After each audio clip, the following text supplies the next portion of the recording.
Welcome everybody to the Unitarian Universalist Fellowship of Pottstown. I'm so glad to see you all here on this rainy day, this much needed rainy day. And it's very fitting today's our water ceremony. So we have water all around us today. We are a liberal religion. Unitarian Universalist Fellowship of Pottstown was founded in 1967. And our founding members actually built this whole building like with their bare hands, which is really, really amazing. So there's lots of traditions that we have here, and the water ceremony is one of them. So I'm really glad that you're here to witness that tradition, that traditional ceremony that we're doing today. So thank you so much. And are there any announcements?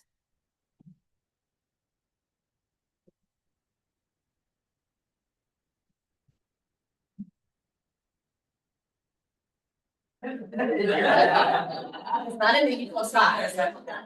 Yeah, Sam, I'm the facilities grounds co-chair. Just want to give a few, and you point at me if I want to. Okay. But I'll be fair. That parking lot was grabbed this week, so I'm very happy. This was on time and well under budget. The company that we used to get the gravel, donated the gravel to the church, so. That was wonderful. Jessica kindly got a load of mulch for us. We started putting it down in the garden, the vegetable garden. I would like people who are willing at some point in time to help put the mulch down in the playground. So that way it'll be a little bit better. That mulch, one like that.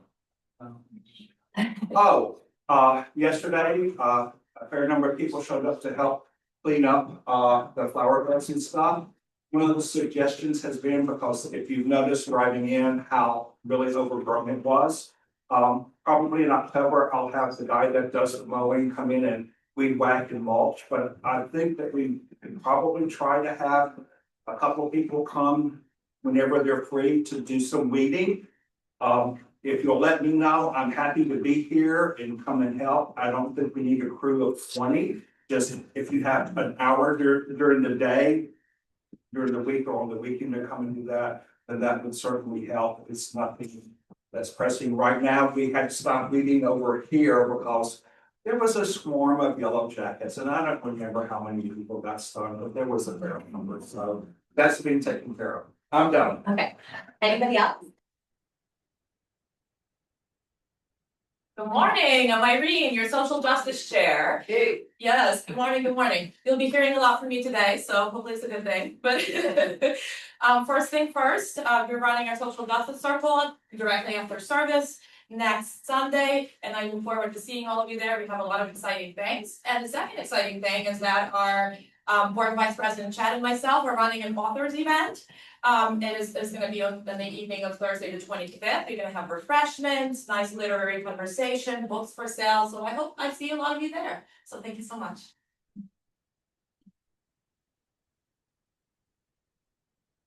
So Mike hasn't shown up.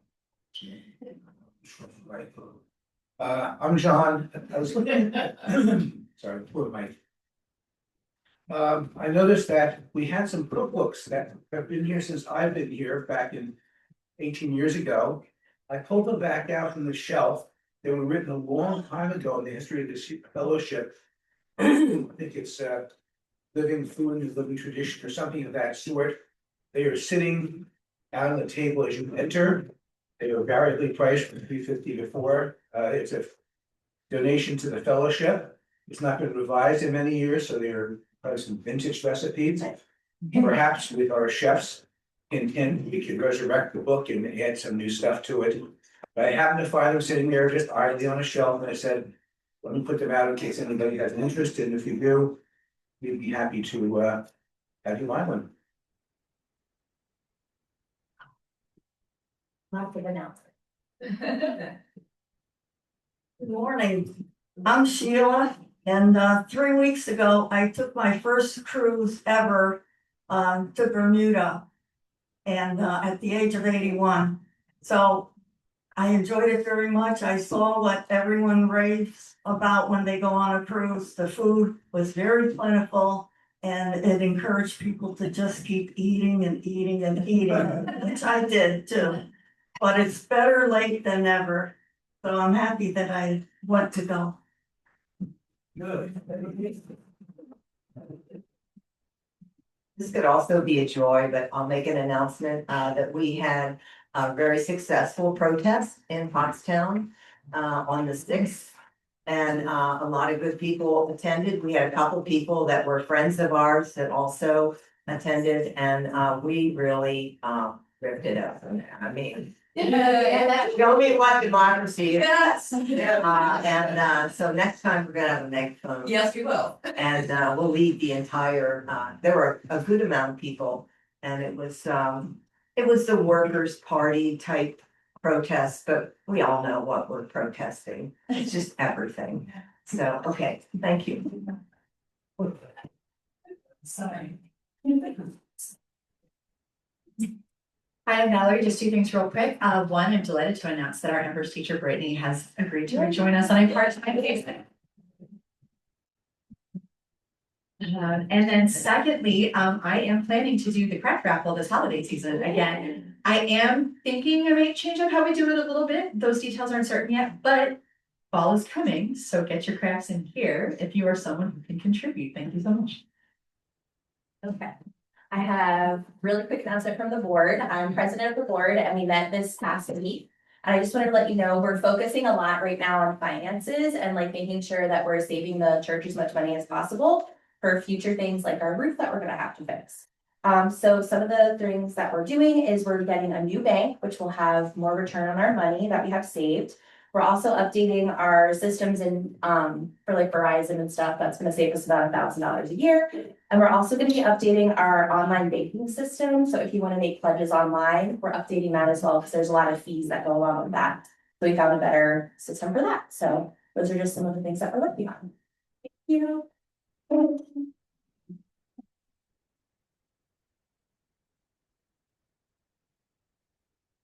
Thanks, Valerie. Good morning, everybody. My name is Ann, and I'm going to give you the opening words. And these come from Kimmy Lloyd Reich. I found this reading on the UUA website, so I know it's blessed. All right. In the beginning, the earth spoke. The wind carried memory through trees older than empires. Our fiery sun reminded us that transformation is both beautiful and risky. The stones stood, grounded and still, carried the wisdom of time before time. And water, ever flowing, taught that life is movement and change. We gather today in this moment from mountains, streams, and marshlands, from inland cities and dry desert plains, from industrial hubs along Great Lakes to small homes along a bubbling creek, sharing our stories and our memories. We honor the sacred flow found in water, the streams that nourished our ancestors, the rains that quenched thirst and longings, the oceans that connected us in ways beyond borders. Water is not just a symbol, it is life itself. It teaches us that what we pour out matters, and that what we return to the water must be cared for. Water is sacred, not a resource. We stand with the water protectors who resisted at Standing Rock. And we listen to the ancient wisdom of Turtle Island as Earth's cry for justice whispers through every drop. We honor those who come here today carrying hope by returning here to this space and by extending our promise to move together like a river toward the beloved community, resilient, connected, and alive. Rivers meet in confluences, spaces where different waters flow together. May this gathering be a confluence of purpose, of communal healing, and of our commitment to continue the work of love and liberation. Now Sam will come up and do the chalice lighting. And I've got a little reading for that. As we light, I'll wait until we get up here.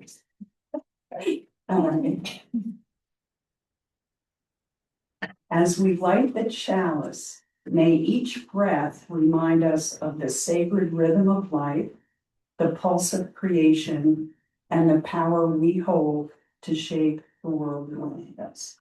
Thank you, Sam.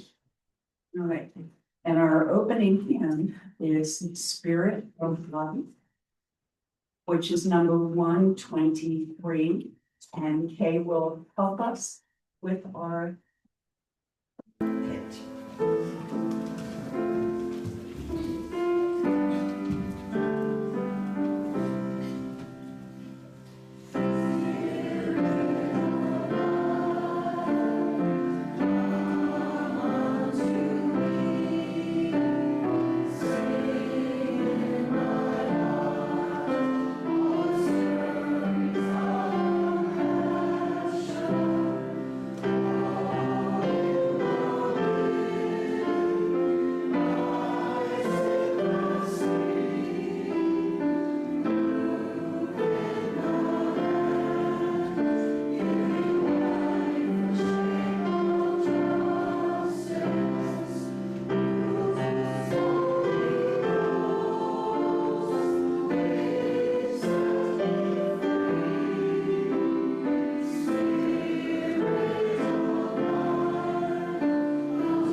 Good morning, I'm Irene. I'm very honored to share a little bit of message reading today, but first, as we get ready for our water blessing, we pause to share our resources. The same way many drops of water come together to make a river, our gifts come together to sustain this fellowship.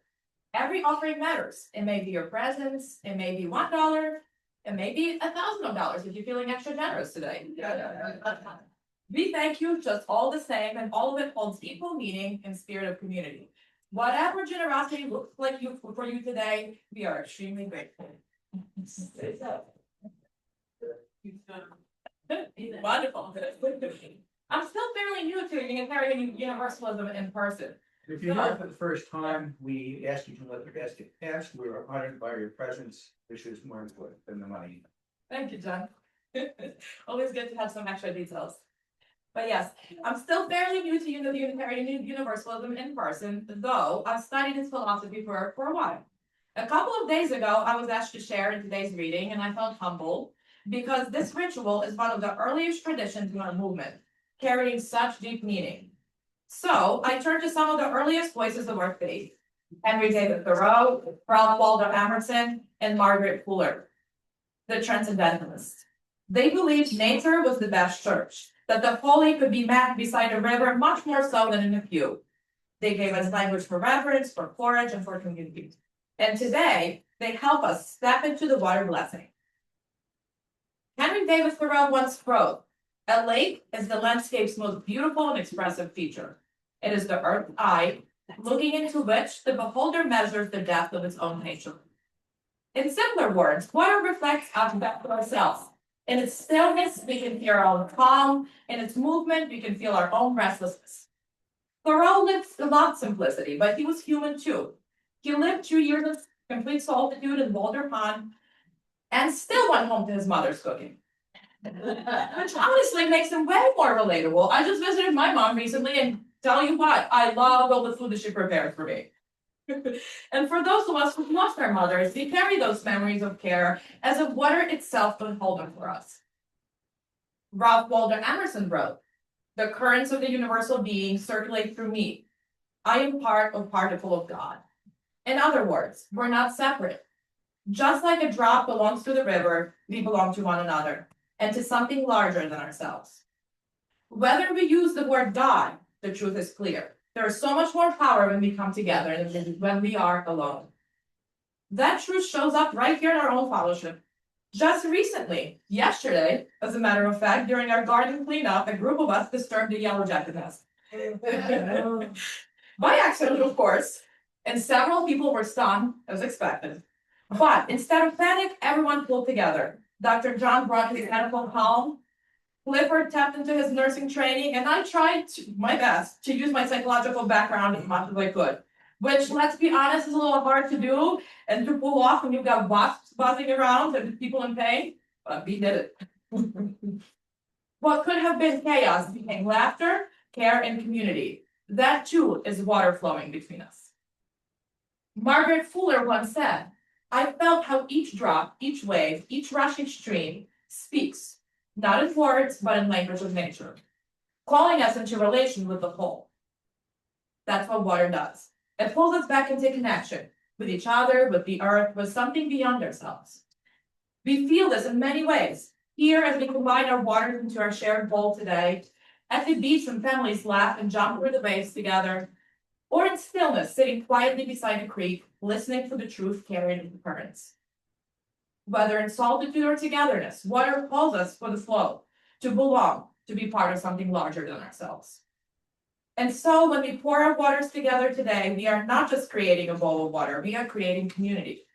We are saying that our lives, like streams, are stronger when we join together. But we also know water is not shared equally in the wider world. Some thirst while others waste. Some rivers run free while others are dammed and polluted. This ritual is not only symbolic, it is a reminder of our responsibility to protect water, to care for our environment, to advocate for those who do not have access to clean water, to protect life, to let justice roll down like waters and to stand together for the common good. So, a blessing for us today, almost done. May this combined water give us forage, refreshment, and unity. May it call us to keep flowing together towards love and justice. And may we, like the rivers, never stop moving towards the greatest ocean of wholeness that waits for us all.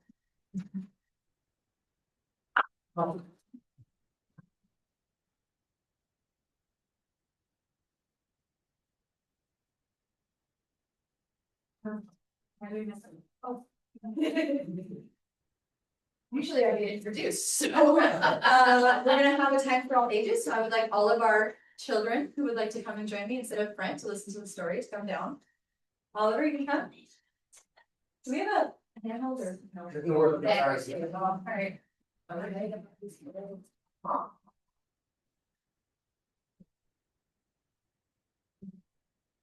Oh no.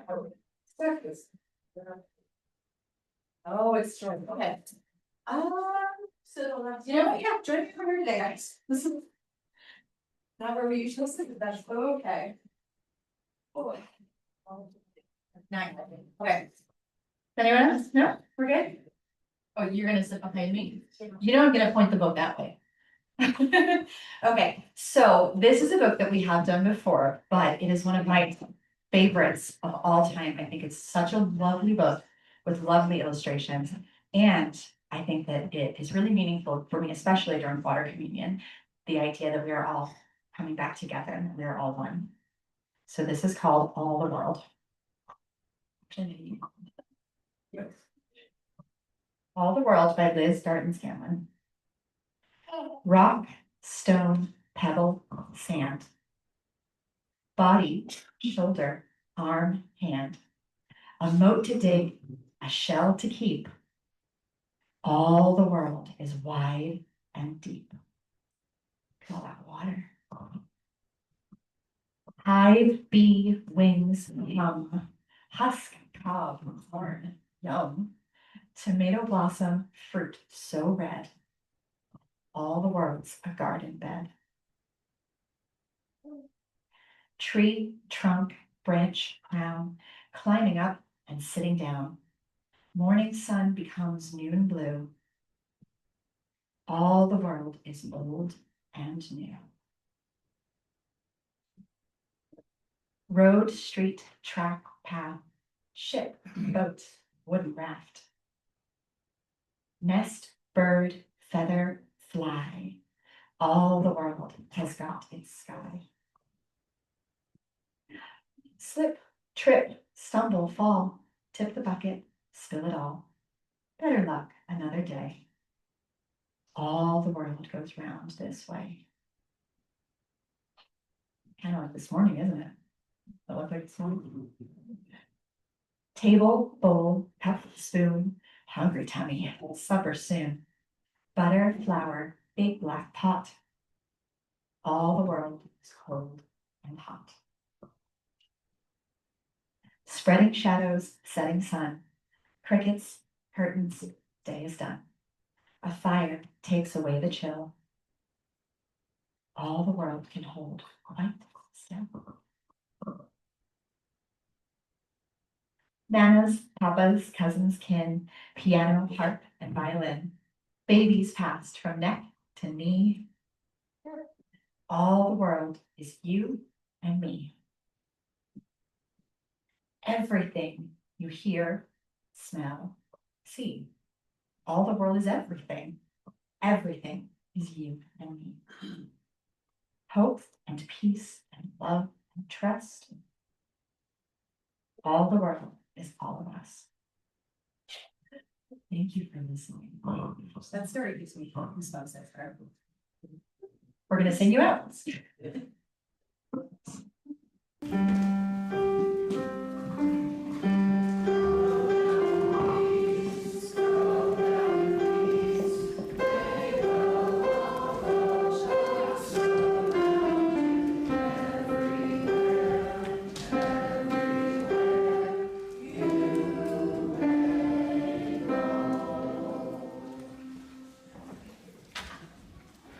Hello, please join me now. We're actually, in singing our opening hymn, our opening hymn for the year. Enter, rejoice, and come in, 361.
Yeah, we did.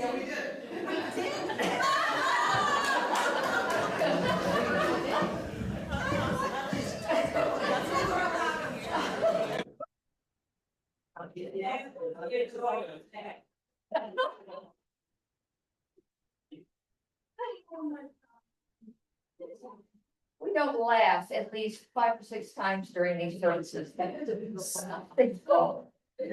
So. Thank you, Kay, for doing 5 that you didn't even know you did. So. I'm Mary. I'm the worship chair, so to speak. And this is the Gathering of the Waters. It's our traditional first service of the new service year in September. As many of you know, most of you use, a lot of you congregations take the summer off, like between Memorial Day and Labor Day. But we have our beautiful building and we have our grounds. And just like the Energizer Bunny, we keep going and going all year long.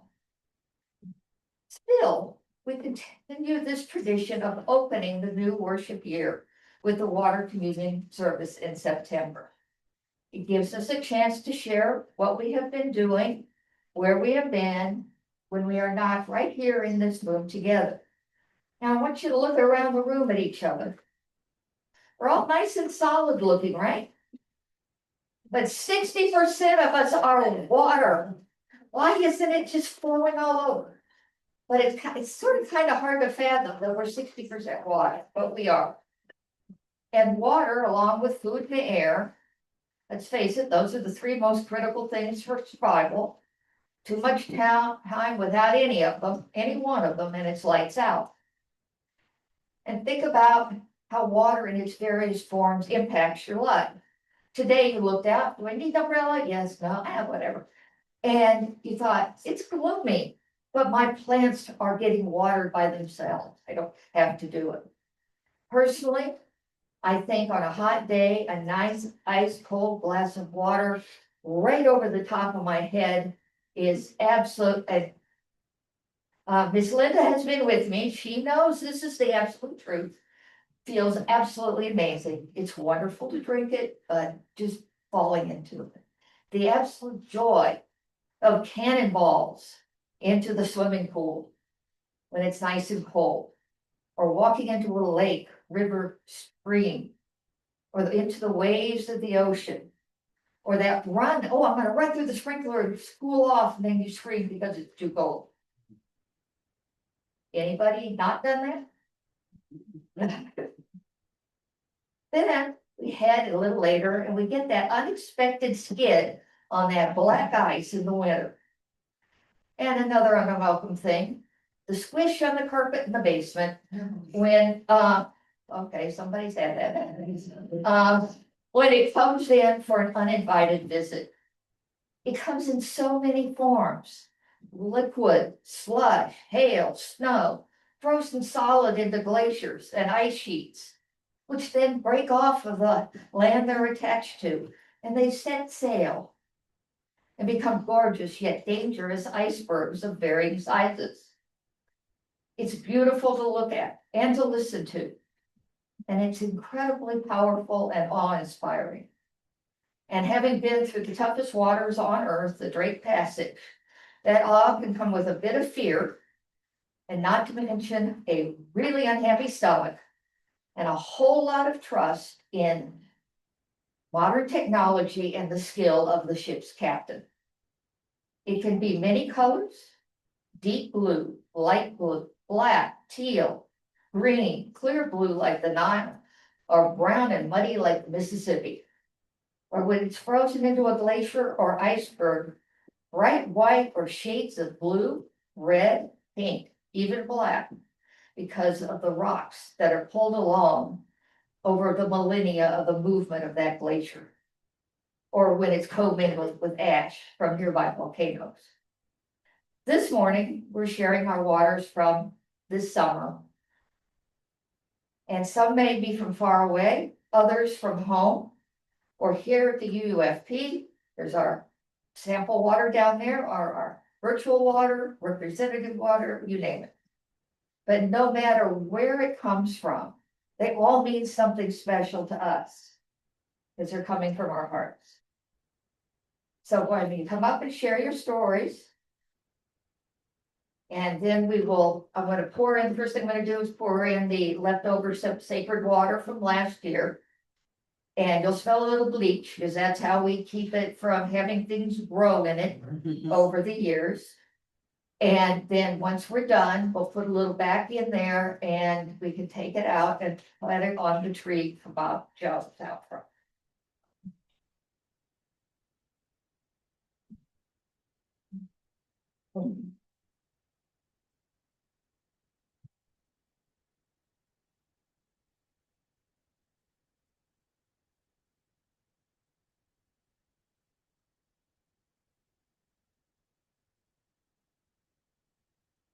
Okay. My water from the house in my house in suburban Chicago. I went out a couple of weeks ago because my sister and I are putting it up for sale. And it's good old Lake Michigan drinking water from that area. And it is good water, actually tastes great. And I realized it was a very emotional moment as I'm standing there on the leaving, that may be the last time I'll ever be in that house. So what I think, given we have a little passage issue, is just everybody get your water, line up from this direction and go that way, okay?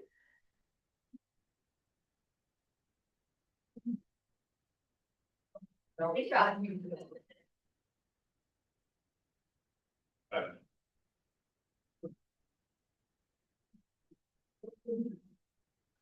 Bring your waters. All right. This water commemorates a horseshoe bay, Bermuda, which is near, which is adjacent to Horseshoe Beach, where people go to see the very light pink beach sand. And that's where I was 3 weeks ago. This is some unfiltered well water from our property, and we had not 2 weeks ago celebrated 3 years in that house. And I'm happy about it every single day I'm in it.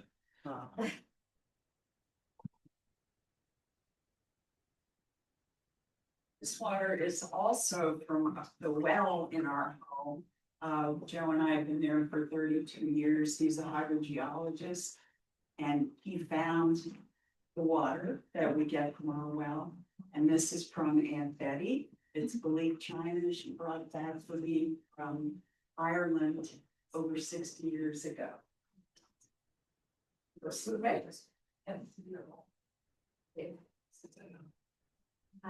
unfortunately was not taken directly from sources, so it's symbolic. But this water represents all of the places that my children were taken to over the summer by their father and their uncles and grandparents.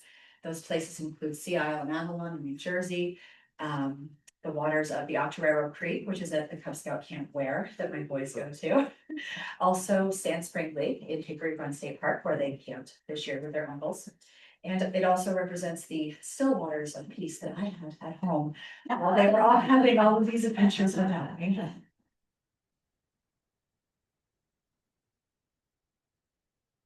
This is good old well water from right here in East Coventry.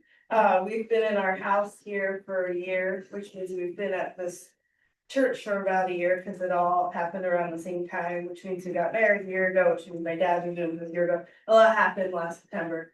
But I'm very grateful for this well.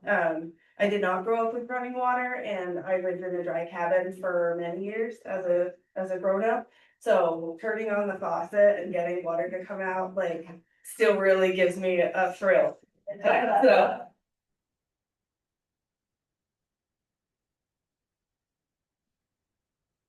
This water's from Lake Champlain, where I was able to visit with it took my parents up to Plattsburgh to visit relatives and the Ineffable Cemetery. I love visiting cemeteries. It's not a vacation without visiting a cemetery. So this is from Lake Champlain. My cousin lives right on Lake Champlain. I was able to go out and wade into the water, avoid the zebra clams because they're little tiny clams that grow, and you have to wear shoes or else your feet get sliced up.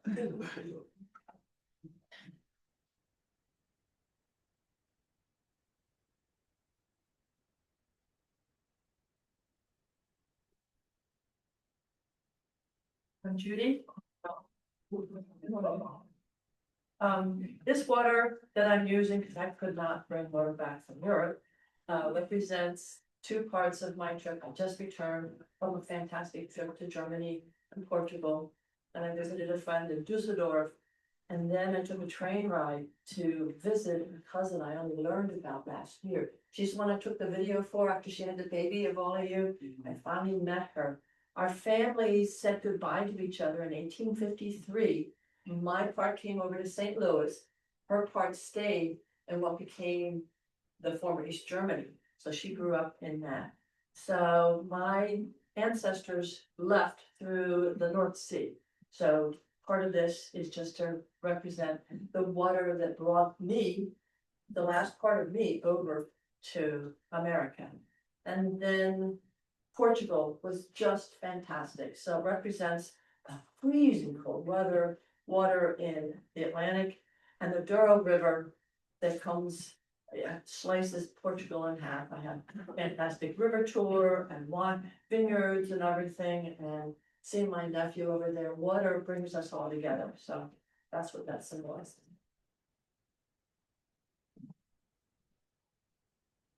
This water symbolizes our family vacation to the Guam Valley.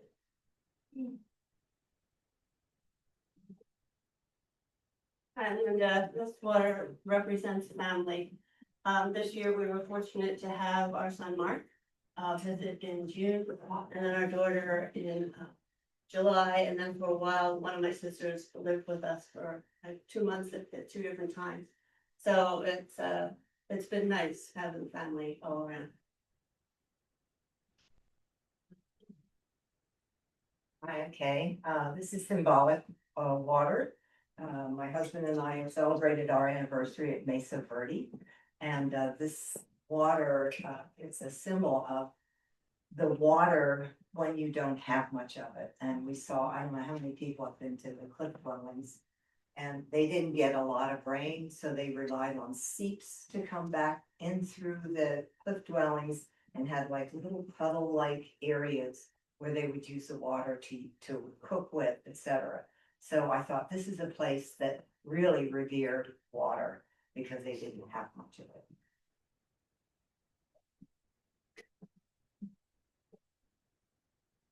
This is water from Cape Cod, a little pond in Easton. What this water represents to me is found family. My kids don't have any cousins. I have a sister and my husband has a sister and brother, but my kids have no cousins. And so the family that my sister's best friend has a daughter, and so she's like their honorary cousin. So found family. This water is a mixture of water from my home here in the United States, as well as the water from my grandmother's home in Ukraine that my dad brought last time he visited. And to me, it symbolizes the mingling of my ancestral and ancestors back in Ukraine, as well as my current home that I'm very happy to be a part of and my family. And as I'm pouring this here, I'm invoking a blessing of peace for, again, my homeland of Ukraine and all that it stands within that, as well as blessing for this land.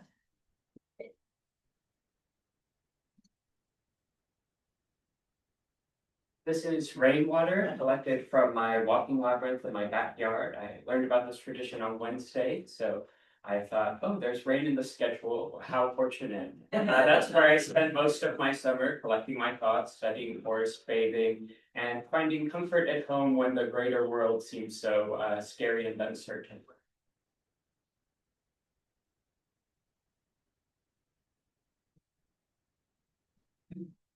Hi everyone, I'm Ruby and this is Sandy Maddie. This water is symbolic of water in Ohio. Two things, as many of you know, Chris's parents passed away over the last few years, and this summer their house was cleaned out and sold to a young Amish family. And so we're saying goodbye to the water from that house. And also from the cottage in Ohio, which our family owns, and we're very fortunately able to keep that cottage in our family. So it will continue to be enjoyed by future generations. And so every year we bring back water from Lake Erie, and we will be able to continue to do that, fortunately. And also symbolic of lots of pools and water parks, and it doesn't matter where they were, but where we spent time together as a family.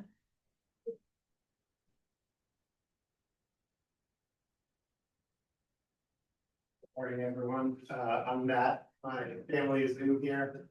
Probably heard our little one. You probably hear her again. This water is from our well at home. Pretty cool that we're 2 weeks ago was our first time here. Cool to hear that this is like the first official one and adding our water. my wife and I, after having kids, kind of talked about what we were looking for. We both grew up religious, Catholicism, and kind of didn't feel like our heart was there. So we're looking for some level of spirituality to example for our children. So that as we get older and they get older, we have something. So that's it. Thanks. Everybody. I'm Doug. Let's switch, say, pour water. Hi, my name is Sherry, and this is my husband Doug. And this water is symbolic water because we're longtime, excellent job, sweetheart, great job. That's why I married him, he's so handy. But no, we're longtime Unitarian Universalist. We've lived in Maryland for 29 years. And earlier this spring, we made the move to Pennsylvania, locally to the Limerick area. My sister lives in Boyertown, so I've been coming up here for 38 years. But we decided after living in Maryland, it was time to be closer to family. My sister, my whole family, my mother, everybody lives in Pennsylvania. So we're looking forward to continuing our UU journey up here. And I'm also a member of the Unitarian Universalist Mental Health Network. So looking forward to sharing my story and sharing the story with the congregation. Thank you, guys.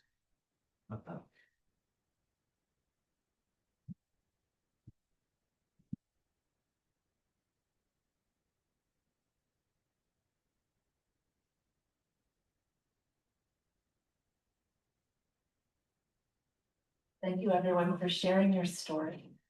And now is the time in our service. This is another part of the UU tradition that we. Yes, okay, just making sure. Now this is the part of the UU tradition that we share weekly so that we can create community. We bring together anything that really was a joy for us, that really made us feel special and wonderful during the week, or anything that was really tough for us that really we need the help of the community to bear. So if anyone has a joy or a concern that they'd like to share this morning, please come on up. You can use this microphone, you can use that, whichever is more comfortable. We'll do this first. Right. Okay. That's it. Sorry about that.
please join with us as we extinguish our chalice flame? We extinguish this flame in the body of life with the sun, the warmth of community, or the fire of commitment. These we carry on us, and in our hands, so we are together again.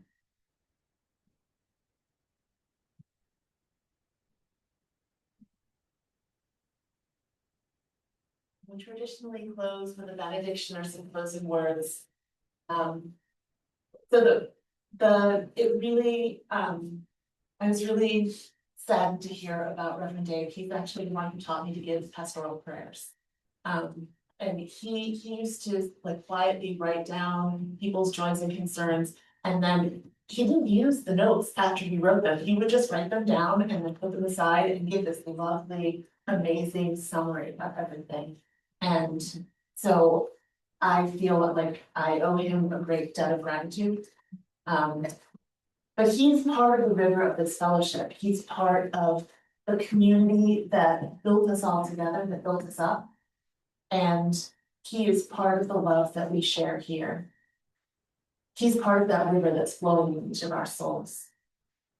And I wanted to bring back the words from the story that Valerie read, because that really sums up for me what this fellowship means. Hope and peace and love and trust. All the world is all of us. So go forth and do good and have some coffee.